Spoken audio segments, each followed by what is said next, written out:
Hello everyone and welcome back.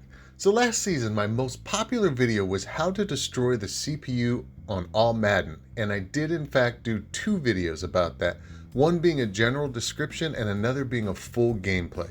And those videos really were helpful to a lot of people. Last year it was very easy to beat the CPU on All Madden and the gameplay just felt pretty decent. It felt like you could control the game as long as you played well and played within yourself. Sure, there'd be a fluky thing here or there, but overall the gameplay against the CPU just felt pretty solid. But this year, well, I think we all know that playing against the CPU isn't nearly as pleasant of an experience. Nope, not at all. So many flukes, the CPU throwing straight into coverage and somehow coming down with the ball.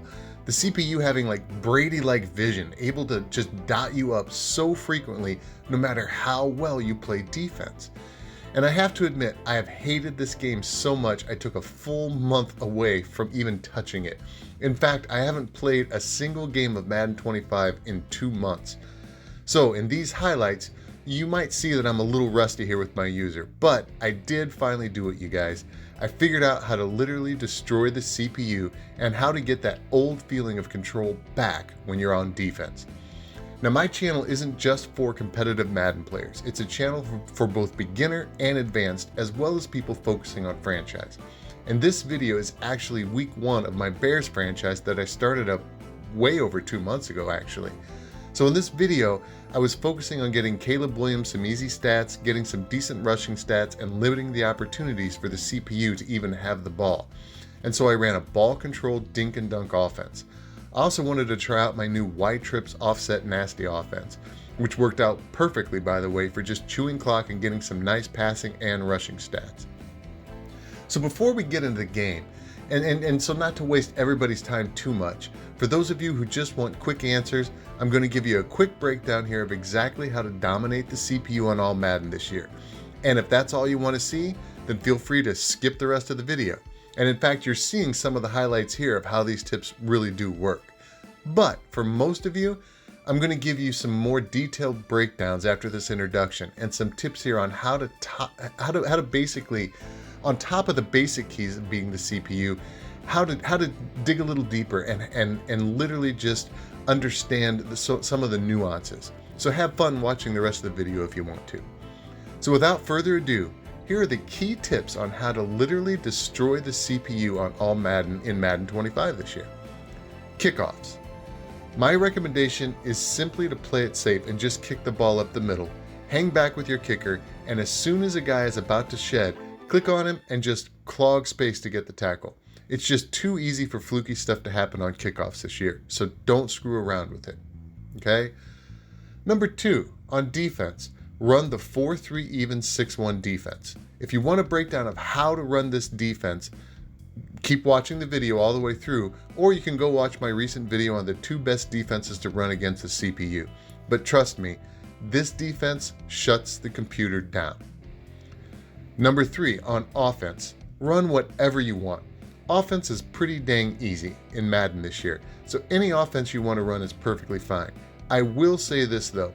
My suggestion is to run a ball control offense where you're chewing clock at a moderate rate and thus limiting the number of possessions for the CPU while still giving you ample opportunity to build up stats for your offensive players. And you'll see how fast this game goes because we're just dinking and dunking for the most part, controlling the game, chewing clock, getting rushing stats, and getting some decent passing stats too. Number 4, minimize fluky stuff. Just expect it, you guys. Fluky stuff happens in this game on the regular, and you'll see in this game that it does happen to me, in fact. We literally play a perfect game, but you're going to see that the CPU kind of cheats and they end up scoring a touchdown as a result. I can't stand giving up a touchdown, especially cheap touchdowns, but at least you guys are going to be able to see that even when you play perfect defense, it can still happen. So do not feel bad if and when it happens to you. Just trust in the tips in this video and you'll see that playing our style of defense really does minimize this potential for Madden trickery. The key is to not play outside of yourself, especially on defense. Just stay in your lane, play steady, and the CPU simply can't move the ball with any consistency. And on offense, After the fluky play happened that you're going to see that I start hugging the sidelines on just about every single play to avoid CPU cheating, right? And that's it, you guys. Those are the keys. And so let's get into it. All right, so you're seeing me come out here in Y off trips nasty. It's becoming my favorite offensive formation. It may be my favorite one. And we're just dinking and dunking. We're just looking to hug the sidelines after that ridiculous cheese fumble by Pitts. We're just looking to hug the sidelines, and right now we're in the 2-minute drill anyway. So offense is very easy this year. You don't have to bomb the computer. In my opinion, you need to just control the clock, run some moderate amounts of time off of the clock, and limit those CPU possessions, okay? So you're seeing me running a lot of RPOs here, throws to the flats, runs to the outside, and now I think we're just gonna go ahead and do a corner route in the end zone and just get this over with. And yeah, that's what we do, and I think we hit a Lave right here. Yes. So again, offense is very easy this year. So run whatever offense you want. I really do like this Y off trips nasty because of that RPO and because of those motion plays. It's a great dink and dunk offense, but it also, don't sleep on it. You don't see a lot of it in this video, but you can get big gains. If you're playing competitive Madden, you can get huge gains, right? So in terms of defense, okay, notice what we're doing here. We're coming out in the 4-3 even 6-1. And what we're doing is, you can flip the play. I don't flip the play much this game because it seemed to be working just fine without flipping the play. I think we had like 7-9 sacks, something like that this game, right? So basically, I'll explain it when we come out on defense here, but you can see we're just throwing easy dink and dunk passes. Again, trying to minimize the cheese by hugging those sidelines. This play here, we could throw it deep, but we go ahead and take the flat. Notice our tight end is open on that crosser. But we're just taking nice, easy throws, controlling the game, running the clock out, hitting the flats even when other options are open. And we just want to build up whatever kind of stats if we're in franchise that we want. And we want to essentially just continue, as they say in the NFL films, matriculate the ball down the field, just like we're doing here. It's such a simple concept. And we're just going to go ahead and throw it in for a touchdown here on that RPO, which is the best RPO in the game by far. And we're already up 21-7 here. So when we come out on defense here, again, I'm going to talk about this kickoff really quickly.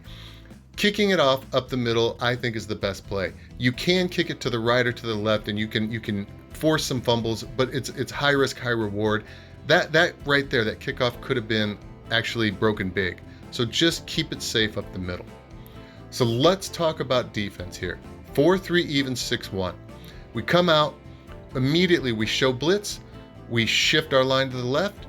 We crash to the left, we spread our linebackers, we blitz our right of screen outside linebacker, and this is key. We take the left of screen outside linebacker and we man him up on one of those outside receivers, generally speaking, the closest receiver.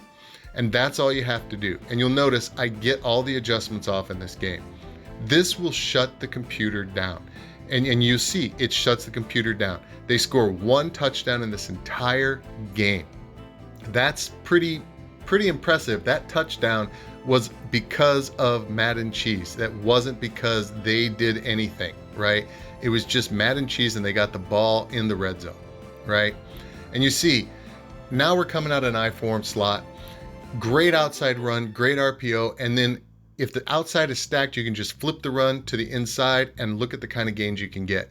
You can gain 100 yards a game in a franchise just running that I-form slot. Here we go with gun tight offset tight end. My favorite play, we hit the corner route.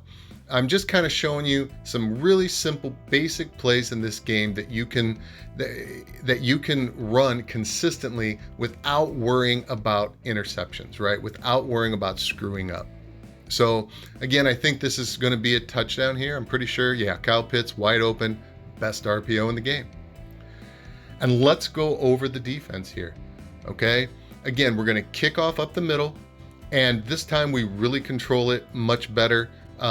It's just something that I recommend you guys. I think it's pretty vital. But notice, this time I did flip. You can see I flipped the play because it is kind of crunch time here. We're getting to the 2-minute warning. And yeah, they do move the ball a little bit, but just trust in the defense. They might get one first down a possession. Most of the times they don't. We just keep racking up the sack numbers here, just racking them up. And we're already to the 2-minute warning, right? This is the definition of controlling the game. You know, again, show blitz, shift your line to the left, crash to the left, spread your linebackers, blitz your right of screen outside linebacker, man up your left of screen outside linebacker, and these are the results. You know, look at this. This computer cannot do anything. You know, even with a play like that, we've got plenty of room. We're just playing it soft here, and they're not going to be able to score. This is their last failed attempt. And so we really have control of the game, finally. And so now we're just going to run I-form slot. We're going to try to run up the score. We're just going to run the RPO, but then we go ahead and shift it to the left. I think we bounce it to the outside here. Yeah, bounce it to the outside, make sure we stay in bounds to just run the clock out. I think we're going to do one more run. I don't think we get very much if memory serves here. Yeah, we just run the clock down a little bit, and then we're going to throw a corner out for the end zone. In Madden 24, I would have nailed this, but Madden 25, I threw it too early. And if you throw it right on the break in Madden 25, we all know it just generally does not throw the ball where it's supposed to. But this game should have been 35-7. Okay, even 28-7 is not a bad score for franchise. It really isn't, you guys. And it's just following the tips. That's all you have to do is follow those tips, screenshot those tips that I put up on the screen earlier in the video, and you're going to be fine. So you guys, I hope you've enjoyed this video. Be on the lookout for the next video. And as always, have a great day.